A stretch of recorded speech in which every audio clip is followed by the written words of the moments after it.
தமிழகமெங்கும் கிளைகள் கொண்ட Annamalai institute of hotel management and hospital management படிப்பில் சேர்வதற்கான அட்மிஷன் நடைபெறுகிறது. நியூசிலாந்து பிரதமர் கிறிஸ்டோபர் லக்சனுக்கு இந்தியாவின் விளையாட்டு திறமை மற்றும் பாரம்பரிய கலாச்சாரத்தை பிரதிபலிக்கும் வகையிலான சிறப்பு பரிசுகளை வழங்கி பிரதமர் மோடி கௌரவித்துள்ளார்.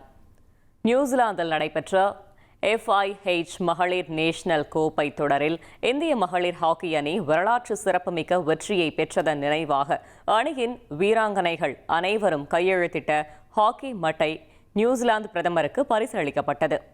உத்தரகாண்ட் மாநிலத்தின் வளமான கலாச்சாரம் மற்றும் இமயமலை பிராந்திய அடையாளத்தின் சின்னமான பாரம்பரிய உத்தரகாண்ட் தொப்பி நியூசிலாந்து பிரதமருக்கு பரிசு அளிக்கப்பட்டது.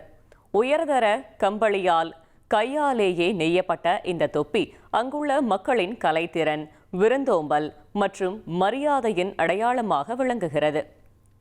தமிழகமெங்கும் கிளைகள் கொண்ட Annamalai institute of hotel management and hospital management படிப்பில் சேர்வதற்கான அட்மிஷன் நடைபெறுகிறது.